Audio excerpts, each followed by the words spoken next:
Presenting ghosted. Movie की starting में हमें सीडी को दिखाया जाता है जो कि अपनी कार से वॉशिंगटन डीसी जा रही होती है। ड्राइव करते समय सीडी के पास डॉक्टर क्लॉडिया का कॉल आता है। डॉक्टर क्लॉडिया सीडी से कहती है कि आज हमारी अपॉइंटमेंट थी। मैं जानती हूँ कि तुम अपनी कोवर्कर की मौत की वजह से दुखी हो। जिस पर सीडी कहती है कि मैं उसको ज्यादा अच्छे से तो नहीं जानती थी, पर वो कुछ कुछ मेरी जैसी ही थी। डॉक्टर क्लॉडिया सीडी से कहती है तुम्हें इस हादसे से जल्दी उभरना होगा, नहीं तो ये तुम्हारे काम पर असर डालेगा। पर सीडी अभी भी उस हादसे को पूरी तरह से भूल नहीं पाई है। अब हमें इस मूवी के एक और मेन कैरेक्टर कॉल को दिखाया जाता है जो कि एक किसान है और पौधों की दुकान पर काम करता है। सीडी एक पौधा खरीदना चाहती है और किस्मत से वो कॉल की दुकान पर ही पहुंचती है। सीडी को कॉल की दुकान से एक पौधा पसंद आ जाता है जिसको वो खरीदना चाहती है। कॉल बताता है कि तुम्हें इस पौधे को 2 से 3 दिन में पानी देना होगा, नहीं तो ये पौधा मुरझा जाएगा। इस पर सीडी कहती है कि मैं ऐसा नहीं कर सकती क्योंकि मुझे महीनों तक काम की वजह से घर से बाहर रहना पड़ता है। जिस पर कॉल कहता है कि फिर तुम्हारे लिए यहाँ पर कोई पौधा नहीं है, तुम चाहो तो प्लास्टिक का पौधा ले सकती हो। पर सीडी इसी पौधे को लेना चाहती है, पर कॉल ये पौधा सीडी को बेचना नहीं चाहता क्योंकि वो नहीं चाहता है कि ये पौधा बिना देखरेख के मर जाए। इस बात को लेकर दोनों में बहस हो जाती है, पर तभी वहाँ पर एडना आ जाती है और वो ये पौधा सीडी को बेच देती है। जब सीडी पौधा लेकर जा रही होती है तो एडना कॉल से कहती है कि मुझे लगा था कि तुम उसका नंबर लोगे। जिस पर कॉल उससे कहता है कि मैं ये सब करने के लिए यहाँ पर नहीं आता हूँ। अब एडना कॉल को समझाती है कि तुम्हें उस लड़की से बात करनी चाहिए, जाओ जाकर उससे कॉफी के लिए पूछो। कॉल सीडी से कॉफी पे चलने का पूछता है और सीडी मान जाती है। अब दोनों कॉफी पीते पीते आपस में बात कर रहे होते हैं। सीडी कॉल को अपने बारे में बताती है कि मुझे काम की वजह से अलग अलग कंट्रीज में ट्रैवल करना पड़ता है। कॉल बताता है कि मुझे फार्मेसी के अलावा हिस्ट्री पढ़ना बहुत पसंद है। दोनों में इसी तरह खूब पट रही होती है। जिसके बाद सीडी किसी बात पर कहती है कि मुझे किसी चीज से डर नहीं लगता, जिसे सुनने के बाद कॉल सीडी से इस बात पर शर्त लगाता है कि अगर मैं तुमसे पहले इन सीढ़ियों पर चढ़ गया तो तुम्हें बताना होगा कि तुम किस चीज से डरती हो। पर सीडी कॉल से पहले वो सीढ़ियाँ चढ़ जाती है। अब सीडी कॉल को बताती है कि जब मैं 6 साल की थी तब मैं और मेरी मॉम अपने देश से भाग आए थे। उस वक्त मैं बहुत डरी हुई थी, पर मेरी मॉम बहुत स्ट्रॉन्ग थी। मुझे भी अपनी मॉम जैसा स्ट्रॉन्ग बनना है। मैंने उस दिन तय कर लिया था कि अब मैं कभी नहीं डरूंगी। कॉल कहता है मुझे तुम पर विश्वास है। दोनों मिलकर रात को एक क्लब में जाते हैं। वहाँ पर दोनों ड्रिंक करते हैं और दोनों एक दूसरे के दुख सुख बांटते हैं। कॉल और सीडी एक दूसरे की कंपनी को एंजॉय करने लगते हैं। कॉल बहुत खुश होता है क्योंकि फाइनली उसकी लाइफ में कोई आ गई थी। कॉल घर जाकर अपने पेरेंट्स को सीडी के बारे में बताता है। कॉल सीडी के पीछे बहुत ज्यादा डेस्परेट होता है। वो उसे हर वक्त मैसेज करता रहता है। कॉल को ऐसा करता देख उसके पेरेंट्स उसको समझाते हैं कि तुम्हें सीडी को हर वक्त मैसेज नहीं करना चाहिए। कॉल कहता है कि ठीक है, अब से मैं ऐसा नहीं करूँगा।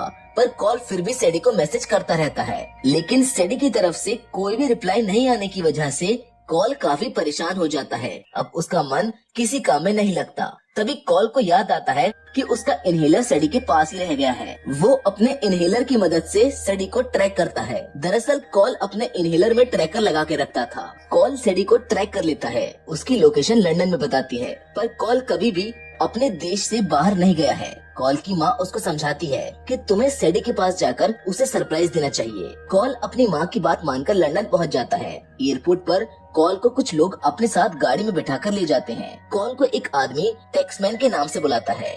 आदमी कॉल को कहता है कि तुमने तुर्की में हमारा सामान रोका, बर्लिन में हमारे आदमी को मारा और अब पासपोर्ट का झंझट। पता नहीं बॉस हर वक्त तुम्हारी बातें क्यों करते रहते हैं। कॉल आदमी को कहता है कि मैं कोई टैक्समैन नहीं हूँ, मैं तो एक सीधा साधा किसान हूँ जो लंदन अपनी गर्लफ्रेंड को सरप्राइज देने आया हूँ, पर तुम लोग मुझे उठाकर यहाँ पर पता नहीं क्यों ले आए। आदमी कहता है कि अब तुम्हारे बहाने नहीं चलेंगे, पर तुम एक्टिंग अच्छी कर लेते हो। एक बार के लिए तो हमको भी लगा था कि शायद तुम सच बोल रहे हो। कॉल कहता है कि मैं सच ही बोल रहा हूँ, तुम चाहे तो मेरा पासपोर्ट चेक कर सकते हो। पर वो आदमी कॉल की एक नहीं सुनता है। अब वो कॉल को टॉर्चर करने के लिए उस पर कीड़ा छोड़ने वाले होते हैं। तभी सीडी पीछे से आकर उस आदमी को मार देती है। सीडी कॉल को एक गन देती है और कहती है कि मुझे छोड़कर सभी पर गोलियां चलाओ। कॉल को कुछ भी समझ नहीं आता है। वो सीडी से पूछता है कि ये क्या हो रहा है और ये लोग कौन है।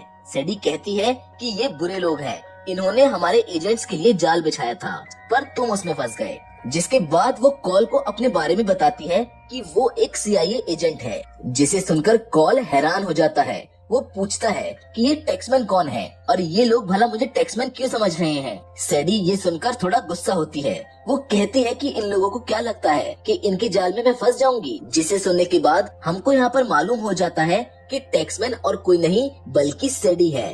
एक एक करके वो सभी गुंडों को मार देती है। इसके बाद हमें एक बहुत ही बेहतरीन चेस सीन दिखाया जाता है, जिसमें सैडी बस चलाते चलाते गुंडों को मार रही होती है। लेकिन तभी एक गुंडा बस के अंदर आ जाता है जो सैडी को मारने ही वाला होता है। लेकिन तभी कॉल सैडी की जान को बचा लेता है। दोनों बचकर उन गुंडों से आगे निकल जाते हैं। आगे कॉल सैडी से कहता है कि तुम झूठी हो। सैडी कहती है कि मैं झूठी नहीं हूँ, मैंने तुमसे ऐसी ऐसी बातें शेयर की हैं जो मैंने आज तक किसी से नहीं की। जिस पर कॉल पूछता है कि क्या वाकई में जो तुमने अपने काम के बारे में मुझे बताया था वो सच था। जिस पर सैडी कहती है कि हाँ, मैंने अपने काम के बारे में तुमसे झूठ बोला। कॉल सोचता है कि मैं इतना बड़ा बेवकूफ था जो मैंने सैडी जैसी झूठी लड़की पर यकीन कर लिया। मुझे तो ऐसा लगता है कि तुम्हारे कोवर्कर वाली कहानी भी झूठी होगी। जिस पर सैडी कॉल को बताती है कि मैंने ही अपने कोवर्कर की जान ली थी क्योंकि वो इन दुश्मन के साथ मिली हुई थी। आगे दोनों में बहस हो जाती है और कॉल वापस अपने घर जाना चाहता है। लेकिन सैडी कॉल से कहती है कि तुम अब वापस नहीं जा सकते क्योंकि वो लोग तुमको टैक्समैन समझते हैं, इसलिए अब तुम्हें मेरे साथ चलना होगा। वो दोनों पाकिस्तान जाते हैं जहाँ पर वो मार्को नाम के एक आदमी से मिलते हैं। वो आदमी कहता है गुफा में जो लड़ाई हुई थी तभी मुझे समझ जाना चाहिए था कि वो तुम हो।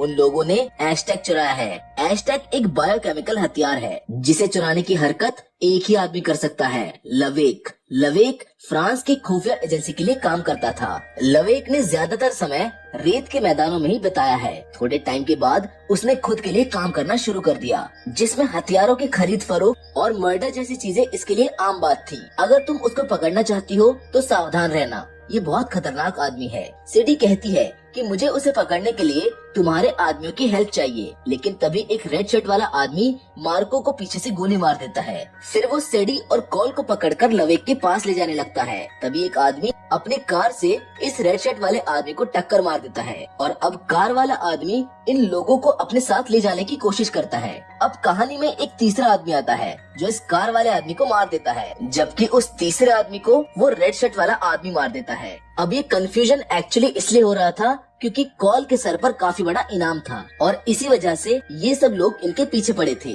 कॉल सैडी से बहुत ज्यादा नाराज होता है। कॉल को लगता है कि सैडी को सिर्फ पासपोर्ट की चिंता है। दरअसल एशटैग एक ऐसे ब्रीफकेस में रखा गया है जिसे खोलने के लिए पासपोर्ट की जरूरत पड़ती है। सैडी की कोवर्कर एलेना ने वो पासपोर्ट ढूंढ लिया था। एलेना वो पासपोर्ट लवेक को बेच पाती उससे पहले ही सैडी वहाँ पहुँच गई और सैडी ने उस पासपोर्ट को डिस्ट्रॉय कर दिया। बिना पासपोर्ट के एशटैग किसी काम का नहीं है। जिसके बाद सैडी कॉल को बेहोश कर देती है। दूसरे सीन में हमें लवेक दिखाया जाता है जो अपने आदमियों को बता रहा होता है कि ग्रेट खान इस धरती के महान हत्यारे थे। वो हमेशा कहते थे कि अगर तुम्हें किसी खान को ढूंढना है तो लाशों के ढेर के पास जाओ। लवेक को लगता है कि कॉल ही टैक्समैन है, जिस पर लवेक कहता है कि इस तरह की नाकामी हमारे ऊपर काफी भारी पड़ सकती है। हमारे काम में अगर हम कामयाब होते हैं तो हमें दौलत और शोहरत मिलती है और अगर नाकाम तो सिर्फ मौत। लवेक कॉल पर $1 मिलियन का इनाम रख देता है। इसके बाद सैडी कॉल को बांधकर लवेक के पास ले आती है। लवेक कॉल को देखकर बोलता है तो तुम हो टैक्समैन, मैं तुम्हारी हालत देखकर समझ सकता हूँ। एक समय मैं भी CIA के लिए काम किया करता था। काम निकल जाने पर CIA हमेशा अपने आदमियों को इसी तरह छोड़ देती है। मेरे साथ भी कुछ ऐसा ही हुआ था। खैर छोड़ो, मुझे पासपोर्ट बताओ और अपनी जान बचा लो। सैडी लवेक से कहती है कि तुम मुझे जब तक मेरे इनाम के पैसे देते हो तब तक मैं इस पर नजर रखती हूँ। और इस तरह सैडी भी लवेक के आदमियों के साथ प्लेन में चढ़ जाती है। प्लेन में लवेक के आदमियों को पता चल जाता है कि सैडी और कॉल आपस में मिले हुए हैं। इस वजह से प्लेन में फाइट होने लगती है। फाइट के दौरान सैडी को पेट में चाकू लग जाता है, जिस वजह से अब वो और नहीं लड़ सकती है। जिसको देखकर कॉल सैडी और एशटैग वाले ब्रीफकेस को लेकर प्लेन से कूद जाता है। अगले दिन सैडी को ये जानकर बहुत अच्छा लगता है कि कॉल ने उसे और ब्रीफकेस दोनों को बचा लिया। जब लवेक को पता चलता है कि टैक्समैन फिर से भाग गया है तो उसे बहुत गुस्सा आता है। उधर दूसरी तरफ सैडी और कॉल फिर से एक दूसरे के करीब आ जाते हैं। अगले दिन उन दोनों की तलाश में CIA और लवेक के आदमी उस जगह पहुंच जाते हैं। अब एक ऐसा सिनेरियो बनता है की लड़ाई के बीच में सैडी कॉल और ब्रीफकेस दोनों में से किसी एक को बचा सकती है। वो कॉल को चुनती है। लवेक के आदमी वो ब्रीफकेस ले जाते हैं, जिसके बाद CIA सैडी से पूछताछ करने के लिए उसे अपने साथ ले जाते हैं। वहाँ पर कॉल को स्क्रीन पर एक पौधा दिखाई देता है, जिसे देखकर कॉल बताता है कि इस पौधे को अमेरिका में कई सौ सालों से उगाया जा रहा है। लोग इसे खाने के लिए गाते हैं, पर एस्टेक के लोग इसे अपने रिचुअल्स के लिए इस्तेमाल करते हैं। CIA और FBI मिलकर ये डिसाइड करते हैं कि वो पासकोड का आधा हिस्सा लवेक को देंगे, जिससे लवेक को CIA पर विश्वास हो जाएगा और वो उसको पकड़ लेंगे। पर इस काम में भी उन्हें कॉल की जरूरत थी। कॉल ना चाहते हुए भी हाँ बोल देता है। सैडी कॉल को रोकने की कोशिश करती है, पर इसका कोई फायदा नहीं होता है। दूसरी ओर लवेक के लोगों को CIA का ऑफर मिलता है। कॉल लवेक से मिलने उसकी बताई जगह पर पहुंच जाता है। लवेक CIA के एजेंट्स को मार देता है जो कॉल को गाइड कर रहा था। अब लवेक कॉल के पास आकर पासकोड मांगता है, लेकिन कॉल बातों को गोल गोल घुमाता है, जिस पर लवेक कॉल से कहता है कि तुम सीधे सीधे पासकोड दे रहे हो या मैं अपने तरीके से निकलवाऊं। तभी उन दोनों के बीच में सैडी आ जाती है और उनको पता चल जाता है कि सैडी असली टैक्समैन है, कॉल तो सिर्फ उसका बॉयफ्रेंड है। सैडी उस ब्रीफकेस को ओपन कर देती है और मिस्टर उतामी सैडी के अकाउंट में पैसे ट्रांसफर कर देते हैं। तभी मिस्टर उतामी वहाँ पर आ जाते हैं और ब्रीफकेस अपने साथ ले जाते हैं। लवेक के पास उन्हें ब्रीफकेस देने के अलावा और कोई रास्ता नहीं होता है,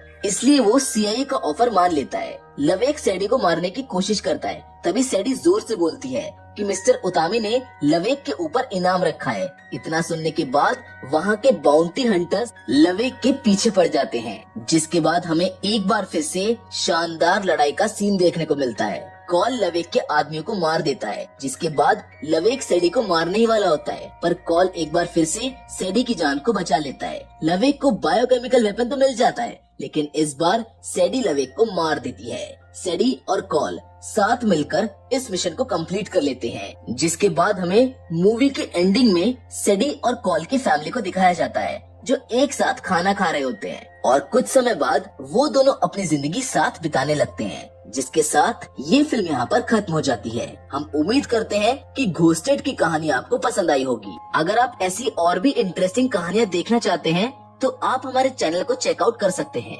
बाकी आज की कहानी में तो बस इतना ही।